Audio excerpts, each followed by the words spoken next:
Hi, everybody. Welcome back to the Hope to Hope conference. I am Kim White with the My Sexy Business team. And I am Cassandra Bradford Wilson with Genesis Preferred Solutions. We are so excited. We have an amazing guest this morning that, bless his heart, he didn't have time for us really, but princesses beg when necessary. And so he holds like all these amazing titles and all these awesome things, but I'm going to make him help us tell about him because I don't even know where to start telling about this man. Dave Albin, welcome to Hope Conference. Yay! Good morning. Good morning. We are so excited you're here. Well, you already know I'm like beside myself because I just love you. And I was so excited when you finally told me yes. After like a lot of begging and pleading and yes. Yes. Well, the only challenge with this is I've got to get on an airplane really soon here. So that was the only, I just had to juggle some stuff around. So I'm glad it all worked out. Well, thank you so much. And I want to get right to it because I know you've got to catch a plane, but I just don't want anyone at the Hope to Hope conference to miss out on hearing from you because you are one of the most manly men I know because you don't mind being transparent. You have taken your vulnerability in that spot where a lot of people don't want to be honest, and you are out there with it, which makes you you're just one of my heroes. Oh, thank you. That's so sweet. I don't feel like a hero. Thanks for saying it. Well, you are. Now, I do want to put this out there for everybody to know that you are a little bit tricky, though, because you got me on Facebook Live to tell me that you brought me a surprise, which, every princess falls for anything shiny and sparkly, any kind of prize. And then, then you tell me that my prize and my surprise is I'm going to walk on glass. yes. Dr. Cassandra's glad you're far away. Well, I did the fire, but I don't know about the glass. And you weren't. What? Go ahead. Well, no, you're right. I did. I tricked you. You walked into a left hook. There's no doubt about it. So, but one of the best ways to do that, is just a lot of times when I create these kind of experiences, people know I'm coming. They know I'm going to create something. There's going to be some kind of metaphoric experience, but they don't know what it is.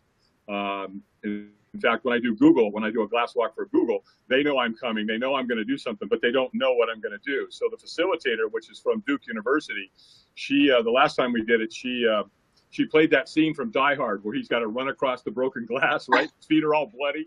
And then she played that Annie Lennox song, I think, called Walking on Broken Glass. So at that point, they kind of knew what was going on. But I was a little bit more, just threw you into the whole thing there. I didn't even give you much warning. No, you didn't, but you did make me fret overnight about it because I'm thinking, you want me to do what? I thought you were my friend. Well, Dave, how did she do? I want to know. How did she do? How did she do? Uh-huh. Well, she did amazing. The whole group did. It was kind of small. It was a small group. It was an intimate group, which was really great. I love that part.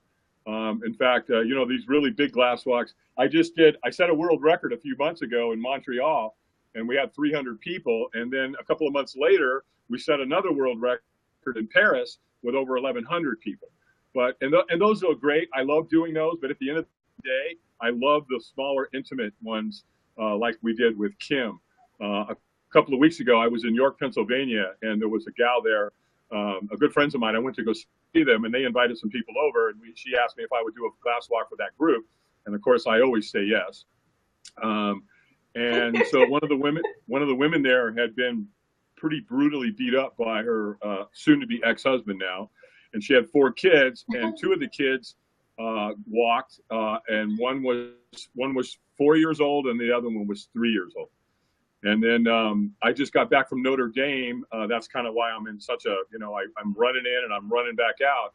I spoke at Notre Dame and I did a glass walk there, and I did my first blind guy. And he refers to himself as the blind guy. He was struck by, I think, meningitis years ago, and he lost his sight. Much of his hearing is gone. And of course, he was told he'd never walk again, and all these crazy things that he chose not to believe in. And in fact, now he does decathlon swimming and bike riding and running. And this guy's just an amazing Drew Hoffenhauer. Wow. Really great guy. So anyway, that was my first blind guy. Wow. And I'm sure I was the first. You were definitely the first princess. And you may be the only one in our history, so we may not need to even go there since we have you, which is the best. So we'll just roll with that. I don't have to do it again. I can put it in my portfolio. I hang out with Dave Albin, but I don't have to do that again. Absolutely. Well, Mr. Dave, I really want to get into like the meat of why I want you on here, because this conference is about giving people hope that are stuck in places. Sometimes it's things that have been inflicted on us. Sometimes it's self-inflicted things, but we all go through some stuff. Yeah. We all have issues that we've come through. And then this conference is all about showing people they don't have to stay in those places. And I would love for you just to tell your story, whatever you decide to tell, but just, you melted my heart when you were so honest about your story, because that makes it where someone else can come through something and know that they can make it. Because, when we're in stuff, we don't know if we're going to make it. Right. And you are such an encouragement and such a, well, you're just awesome. Well, thank you. If you'll tell your vulnerable things so that we can talk about the power that came from that you talked about this morning. Sure. I'd be happy to. So, it really started when I was about 9 years old. When I was 9 years old, my parents brought me aside and said, "Hey, we need to talk." And I'm like, "Okay, kid, I'm a kid, right? 9 years old. What are we talking about?" And they said, "Well, we're really not your parents." And I'm like, what? Time out. What does that mean? They said, "Well, really, we're your aunt and uncle. Your aunt, who you thought was your aunt, is actually your biological mother. And we don't know a lot about your father because we believe he committed suicide. So we don't really know. We can't give you any information on him. No pictures, nothing." So my dad that had adopted me, Bob Albin, he had stopped drinking once they adopted me. And shortly after they told me this, he started drinking again. Well, and watching him do that, I walked in behind him one day, took a glass and poured it full of brandy, and I drank the whole thing. And at that moment in my life, at 9, 10 years old, the alcoholism took over immediately for me. I started thinking about drinking again. I mean, I'm 10 years old. I'm 9, 10 years old, and I'm already thinking about hoarding it and hiding it and where am I going to get it? And it just took over. I mean, my whole physiology, when that alcohol went in my body, my body was like a rocket ship. It just took off. Well, to fast forward that, on June 8th of 1988, I woke up that morning, and I was grossly addicted to heroin, cocaine, cigarettes, alcohol, chocolate chip cookies. I mean, hell, if it was addictable, I was addicted to it. And so the next thing I know, I have a pistol in one hand and I have a phone in the other. And all I knew is that something was going to change. The pain had to stop that day. I put the gun in my mouth twice, and obviously I didn't pull the trigger. But what I did do is I made a phone call and I called this organization called Alcoholics Anonymous. And they sent a guy to pick me up, and they took me, and I went to my first AA meetings. I went to 4 meetings that day. I went to a 12:30, a 4:30, a 6:30, and an 8:30. And it was that moment, once I got there, that I found hope. Hope was staring me in the face, because here was a whole bunch of men, and I went to a men's group back then. I didn't go to meetings where there were women. They even said, don't go to meetings where there's women. Stay in men's group. And it made a lot of sense, and I did that for the first year. But I saw all these other men who were as bad, in some cases much worse than I was. And so they had hope, and they gave me that hope, and they said, here's what you're going to do. I mean, they literally took me under their wing and said, do this, don't do that, you do this, you do that. And I followed the directions. And I started living my life one day at a time. And I started practicing the principles. I started practicing the 12 steps. I got a sponsor. I did everything those men told me to do, and it was working. And so one day turned into 2 days turned into a week turned into a month, and a month turned into a year. And all along the way, they were giving me little chips, little medallions that I could carry on it. And in fact, one of the guys said, hey, put that thing in your hand and squeeze it so tight that the pain from your hand outdoes the pain that you're feeling. And I used to do that on a regular basis. In fact, I used to squeeze it so hard that my hand would start to bleed. And once I got to a year, next thing I know, I had 2 years, 5 years, 10 years, 15 years, 20 years. And I was in June 8th of 1988. So I'm in my 30th year now. So next June, I'll have 30 years of continuous sobriety. People ask me, when I go and I share that, they go, how did you do it? And I'm like, well, 2 things really. Number 1, I didn't drink, and number 2, I didn't die. So those are the 2 things that you have to have for long-term sobriety. Everything else is just fundamentals, right? Just do what these other men have done, and success leaves clues. That's the bottom line. And these guys were happy, they were joyous, and they were free. And I wanted it, and I wanted it really bad. And so I just did what they did, and I hung on, and it was hard. I'm not gonna tell you it wasn't. It was very, very difficult. For the first year, I suffered immensely with some of the worst withdrawals you can imagine. I had panic attacks. I had anxiety attacks. I would curl up in a fetal position on the couch. I would sweat like crazy. I would drink a lot of orange juice. I ate a lot of chocolate to try to get my blood sugar balanced. There were times coming up to this where I would be in the bathroom. I'd be naked. I'd be sitting on a toilet. I'd have a bottle of vodka in one hand, right? I'd have a bucket in the other hand. And it was a timing thing because I was going through such bad withdrawals. I had to get a shot of vodka in my body to try to recalibrate. And I'd take a drink and I'd throw it up. And I'd take another one and I'd throw it up. And I'd take another one and I'd throw it up. And then eventually I'd take one and it would stay down. And then I'd go from shaking like this to shaking like this. And then I'd take another one and I'd calm down a little bit. I'd take another one and I'd calm down a little bit. And then the thought processes would start to take over. And and all of a sudden I'd say to myself, hey, it's okay. It's not that bad. It's manageable. Now, let's back up a minute. I'm sitting on the toilet naked with a bucket in one hand and a bottle of vodka in the other. How is it not that bad, David? And of course, all the other things that went along with alcoholism. I was in Southern California. I was around drug dealers. I was around prostitutes. I was around pimps. I was around, death and destruction on a regular basis. And apparently, God had something more in plan for me to kind of pick me up. And he said, nope, you're not doing that. I need you to do some other things. And so AA was the door that opened for me, that really opened my life to just about everything. I had insomnia. And so as part of that insomnia, I was up late one night. I was watching a Tony Robbins infomercial. I bought his program. I set it on the shelf. It sat there for a couple of months. I finally took it off, unwrapped the plastic, took out these little white things. They're called cassette tapes. Right? Right? I remember those. You remember those? Yeah. If you go to the Smithsonian, they have some there if you want to check those out. And I still got resentment over 8-track tapes, so don't even get me started there. But what happened is that I went through the program. I did what Tony taught me to do, and it worked.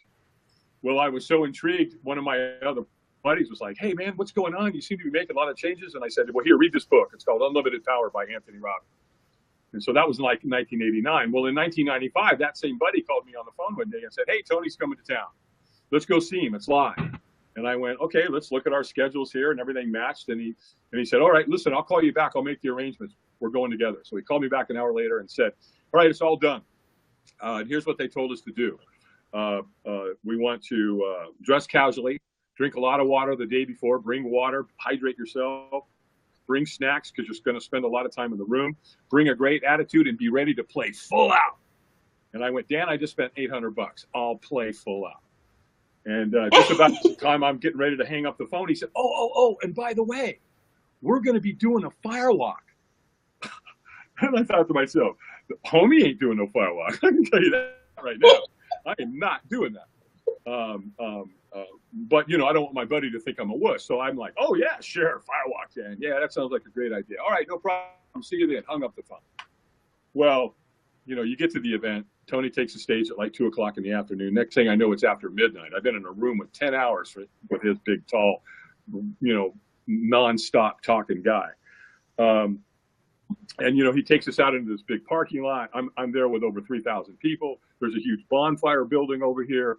And of course, I position myself all the way at the back, right? Because I'm not doing it. I am not going to do the firewalk. No way. Made absolutely no sense to me whatsoever. And of course, Tony's people know where all the cowards are, right? So next thing I know, this guy, right? And he's looking at me, and he's locked on me, and he won't take his eyes off me. And I'm thinking, dude, don't even think about coming near me. I will hurt you. And he walks up to me, and he kind of cautionally, he kind of leans up, and he looks at me, and he goes, "Are you okay?" And of course, when we're not okay, what do we say? I'm fine. Right? And he kind of leans in again, and he goes, "Hey, are you going to walk tonight?" And I leaned into him, and I went, "Absolutely not." And he kind of backs up, right? And he's like, "Hey," he goes, "That's not a problem. We don't want you to do anything you don't want to do." And I went, "Oh, okay. I like this guy. He's my ticket out of here." And then he asked me a question, Kim, that changed my life forever. One question, one man, a stranger. I don't know who he is to this day, but he changed my life by asking me this question. And he said, "Well, wouldn't you at least like to watch?" And I instantly said, "Yeah, I would. I'd like to watch these idiots burn their feet off." I mean, that's what I'm thinking, right? And he said, "Well," right? And he said, "Well, you're not going to be able to see anything from way back here. You're going to have to get in line." Which was true. In his defense, he was telling me the truth because I was 200 yards from where they were. So I couldn't see them, right? And I had 3,000 people in front of me, so I wasn't seeing anything. So he said, "You're going to have to get in line." Well, I got in line. And as I got in line, next thing I know, I still can't see anything, but this guy comes up to me and he says in my ear, he goes, "He knows when you're ready. When he says go, you go." And I thought, let me tell you where you can go. Okay? Apparently you didn't get the memo, dude. I'm not doing this. And so I got to the next thing I know, I get to a point where I can't see in front of me, but I can see at an angle. And I see them. And they're walking. And, you know, they're like, "Yes, yes." And they just start walking. And they're walking normally. They're not running. They're not doing any of that. And I'm thinking to myself, what in the hell is going on? What have I got myself into? This is insane. And I'm watching and I'm watching. I'm really not paying attention because I'm such in a trance. I'm mesmerized by what I'm watching. Next thing I know, guess what? Boom. There I am. And I'm standing at the front of the fire lane. And I'm looking down at the coals and they're glowing red. What happened was that they took that big fire and they took the coals and put them in wheelbarrows. And then they brought the wheelbarrows and they laid out lanes of sod, of grass. And then they took shovels and put the coals on the grass, and that's what you walked on. So I'm feeling the heat, and I'm standing and I'm staring and my heart's going boom, boom, boom, boom, boom, boom, boom. I'm scared to death. Well, there's a trainer standing there. And all of a sudden he screamed at me. He goes, "Eyes up!" Well, it dawned on me when Tony had us in the room, he said, "Look, don't stare at what you fear. You have to look to the other end. The celebration, the reward is on the other end of the fire lane." And so now my eyes are up, and he said, "Squeeze your fist and say yes." And I said, "Yes." And he said, "Stronger." And I went, "Yes." And then I swear to God, Tim, he got like right here in my face, and he screams at me. He goes, "Stronger!" Right? And now he's pissed me off. And so I scream at the top of my lungs. So I throw my arms in the air, and I'm like, "Yes!" And he goes, "Go, go, go." And guess what? I took off. Well, so here's the first thing I learned about firewalking. When you take the first step, you're pretty much guaranteed to take the second, third, fourth, and fifth. Right? You walk out there and stop. So he puts two guys at the end, and they're like there to stop you, right? Because in the state of mind I was in, I'd have walked all the way to Albuquerque at this point. And so he's like, they're like, "Stop, wipe your feet and celebrate." Then I'm wiping my feet. At that time, the girl reaches in and grabs me by the shirt. And she pulls me out of the way, and she's going, "You did it, you did it, you did it." And I'm going, "I did it, I did it." And I immediately dismissed it. I went, no, I didn't. And all of a sudden I go, oh my God, I've burnt the hell out of myself. And I look at my foot, and my left foot, it's dirty, but there's no burns. I look at my right foot. It's dirty, but there's no burns. And at that moment, I asked myself another question. The second question within probably a 15, 20-minute period of time, both questions changed my life and took me down another road. And the question was, how did I do that? I had done it. I just did it. I was successful at it. I didn't have a clue how I did it. So that question drove me. Next thing I know, I'm part of the Anthony Robbins volunteer crew. That was in 95. I became a crew member later that year. And then in 1997, I got approached and asked to not only get involved with the fire building team, but I was asked to do security for Tony's celebrities. And then in 2003, I was offered the job. I took over all of Tony's firewalks globally. And I held that position until 2014 when I decided to go on my own and start my own company, which is, firewalkadventures.com. So what we do is I create, excuse my French, I create kick-ass metaphoric experience, life-changing experiences, top 10 experiences in people's lives.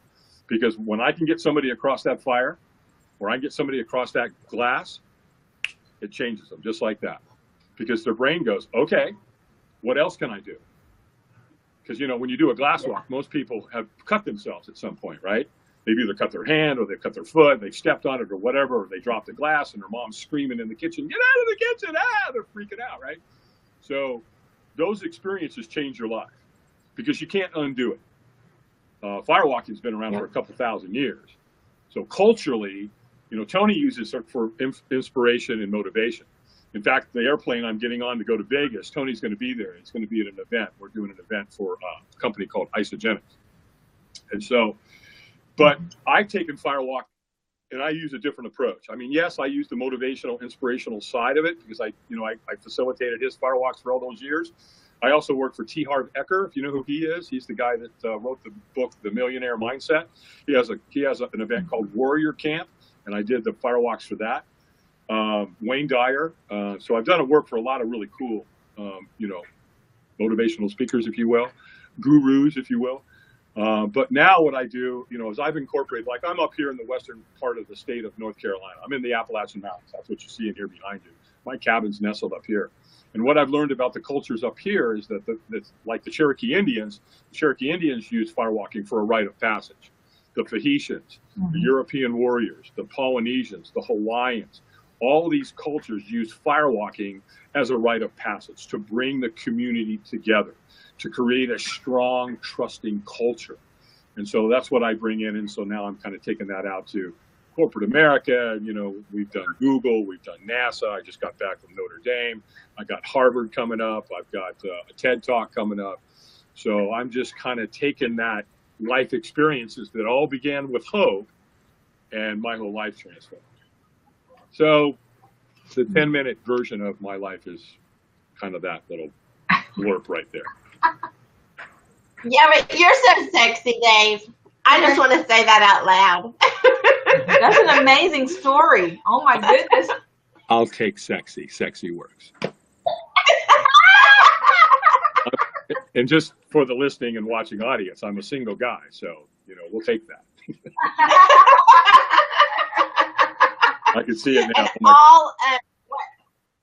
Send all resumes to the princess because we're not going to let you just hook up with anybody. If they make it through your standards and your model of the world and idea, I'm in. Well, I am so proud of you, Dave Albin. You already know this, but I can't say it enough because, you could have kept that all to yourself and you would not have ended up being at the Firewalk and doing the things that you've done, the incredible things you've done. And imagine the lives that you would not have touched if you had decided to be prideful and keep that quiet. I mean, because it did come from a terrible place of pain. Yes. And I think that's why you and I get along so well. And the magic between us is because you've come from the same place. A little different, circumstances were a little different, but pain is pain, and when it's excruciating, you're thinking about checking out, whatever. When my parents told me that day that they weren't my parents, and my father had committed suicide, I've never seen a picture of the man. I don't know what he looks like. I don't know anything about him. I've got his name on my birth certificate, but that's all I know. And I chased that. What does he look like? Am I ever going to see him? I went through all this for a really long time. And a couple of years ago, I had a very magical moment, which was I'm talking to my son, right? My son, Davey Jr., and he's 24, and he was a little younger then. He was around 21, and we're talking. All of a sudden, I was looking deep in his eyes, and all of a sudden it dawned on me, there's my dad. There's his grandfather, and I can see it in his eyes, yeah. Right? So it was like that little moment, that little definitive moment in my life where I was given that little piece of my life that was kind of missing.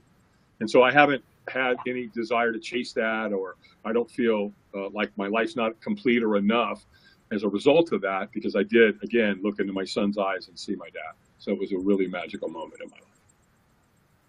Well, and I know that you have had another miracle in your life, because you not only are a great dad, the dad you didn't have, you are a grandpa. 25 years of personal development, right? And so you would think that life prepares you for that, right? Not.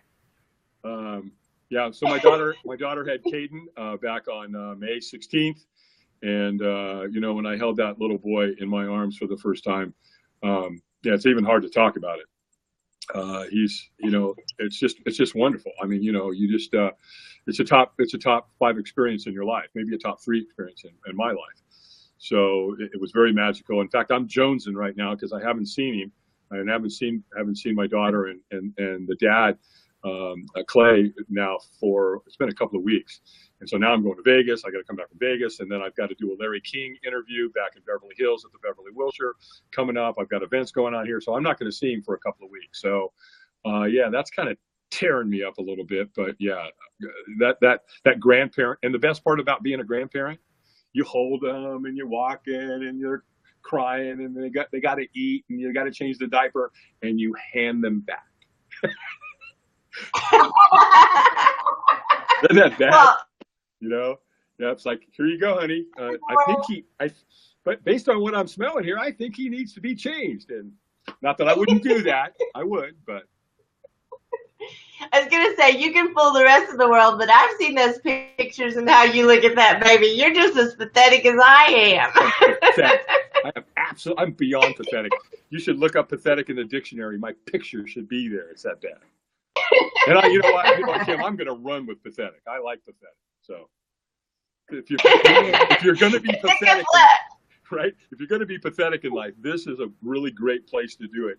Is in your grandparenting, be pathetic. I already told him, look, I'm going to spoil his little ass rotten. There's nothing you can do about it. Suck it up, rub some dirt in it, and deal with it, because it's going down. And and as long as I've got breath in my lungs, this is how it's going to go down. Whatever you do, Dave, I know you're full throttle. Yeah, exactly. Well, now tell us, you're headed off to Vegas. I know you got to catch a plane, but you're headed off to Vegas. And how long? Like, you're going to be there a whole week? Yeah, I'll get there tonight around 8:30, and then my plane leaves at like midnight on the 10th, and I'm back home. I have to literally get off a plane and go to one of my counties here down the mountain in Hickory, North Carolina, the Caldwell County area, and I'm speaking there to their leadership group, and then I'm back, and then I have another county. I'm doing another leadership speaking. Then I've got a private event here locally, and then I go to I've got the Larry King interview coming up at the Beverly Wilshire. We've got what else is going on? Vancouver's going on. Fort Lauderdale's going on. I mean, there's quite a few events going on here over the next couple of months. Well, tell everybody what the website is that they can get in contact with you, because I will say, I thought it was crazy that you wanted me to walk on glass. And after I did it, I was amazed at the difference that I really did feel. Because, I mean, I added it to my princess portfolio that I'm a glass walking princess. Yes, you are. And I will add to that that at some point I need to come and hang out with your team, just us one-on-one, and we'll make it a really spiritual. I'll create one of the most incredible experiences for you and your family and your team, and we'll do a fire walk. And again, I know exactly what you're going to say. Well, you knew I was going to say that. So now I'm putting all the pressure on you, right? So now you're going to go, oh shit! Now I got to do it. I want to do it. I'm game. See, I'm game, Dave. You walked on glass. You know what's funny? You know, Kim, a lot of the people that I know in my world have already firewalked, but walking on glass scares the hell out of them. It really does. Yeah, I did fire, Dave, but glass, I don't know. I did the fire, but I don't know about the glass. So I'm sorry. So to answer your request there, my website is www.firewalkadventures.com. So that's the word firewalk. And we know the word adventures, spell it all out, firewalkadventures.com. And we'll get it put in the link in the comments. It's in the comment. Okay, we got it in the comments. We just want to make sure they can get a hold of you. Sure. You know, any of the single girls out there that are like qualified can go through the princess because they can't get to Dave without being qualified. But if you want to connect up with awesome sauce, like, you know, Miss Vicky is the one that instigated us meeting, and I will forever be grateful to her because you are just incredible, and I am thankful to have you in my life. Thank you. Well, I just want to say this: what's going on in the feed right now? We have about I don't know what Kim's talking about, but so when you're ready to come, let me know, Kim. We'll be here. So you might have a whole crew, but I'm just telling you, you're like a mess because you're like, did this to me on Facebook Live again. And again. So let's just go ahead and take it to the next level. So what we'll do is as if this wasn't enough, now she's going to go, we're never interviewing that guy again. So we'll do a board break too. I'll teach your team a martial arts move, all right? And we'll get a board, and you can write on the front of the board something you want to move towards, and then something on the back of the board that you want to move away from. And then you guys can either keep those boards, and I'll show you how to break it with your bare hands. And you guys can either keep the board, or you can add the board to the fire, and we'll make it a really nice little barbecue picnic kind of experience for you. Well, Troy Vaughn said he's in 2 days, so you know the list is growing. Connie Myers said she's in. We got a whole list, Kim. Cool, awesome. No pressure, Dave. I mean, thanks. You knew it was coming. I mean, you know, again, you leaned into this left hook, you know, and so. But it's life-changing, you know, it's a gift. And if you go to my website, if you want to watch one of the most famous people in the world firewalk, there's a link right on the front when you get there. Click on that link, watch one of the most famous people in the world. And here's what's amazing. The camera follows her, and she walks over right after the firewalk and makes one of the biggest business decisions of her life, literally. So when you're in that kind of state and you empower yourself with an experience like that, what you're learning about yourself is that is called an absolute peak state, and that's where all powerful decisions should come from. And so, and again, once you've experienced something like that, your brain goes, okay, what else is possible? So it really is a gift. It's life-changing, and it's guaranteed to work, and it works right now. You don't have to wait a week. You know, people go to therapy for years. No, you do a firewalk, that shit shows up right now. It's like, here it is. Here's your gift. Get to the end of the fire lane, and here you go. It's like your little box, and it's all wrapped with a ribbon and bow. And you open it up, and you go, wow, what else can I do in my life? What's my calling? What do they say the 2 most important moments in your life? The day you were born and the day you figured out why. So, you know, and it comes together, right? Because, you know, I read the book. By the way, I'll give your litters. Can I give them a little pearl here of something they can do, that's something I've done that's totally transformed my life. And that's read 10 pages a day in a good book. 10 pages, that's all. So if you do the math, I agree. Right? If you do the math, that's 3,650 pages a year. That's 10 good books. So if you read 10 good books a year, do you think that's going to change your life? It could. So Absolutely. Anyway, yeah. Well, you're so adorable.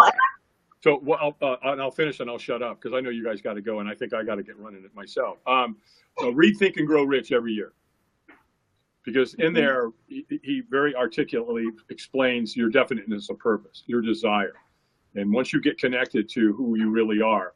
And when I come to do your fire walk, I've got something I'll share with your team that will absolutely, actually, I'll bring 3 things, 3 unbelievable gifts that I'm going to bring to you for your team that will absolutely, all 3 of these, any one of these can radically change your life. But when you take all 3 of them and you put them together at the same time, will radically influence and change your life. And the cool thing, they're easy, it's simple, and it's easy to teach others as well. So there you have You're it. That's so awesome. That's my story, and I'm sticking with it. Well, I will tell you this. You are princess gifts that I've never. I didn't even know I wanted them. You do now. Yeah, I've been called out twice now on Facebook, so I guess I'll be. Well, I just want to stay consistent. Well, you know I love you and I appreciate you so much. I don't want you to miss your plane, but please, keep us posted on what all's going on with you. And thank you for doing this morning because I know you really didn't have time. Well, but thank you for always being good to this princess. Well, let me go on the record here, on your Facebook Live saying how much I adore and how much I love you. And if there's anything I can do for you and your team, I'm in. So I'm here for you. Thank you. You have a safe flight. Let us know when you land. Okay. We will see you. All right. Nice meeting you, Dave. All right, you guys. Thank you. Have a great day. Cheers. Facebook Live. We thank you all for joining us for the Hope to Hope Conference. I'm Kim White with the My Sexy Business Team. And I'm Cassandra Bradford with Genesis Preferred Solutions. We'll see you guys at 10 o'clock with the next a.m. Central Standard Time. Yes, Central. Bye.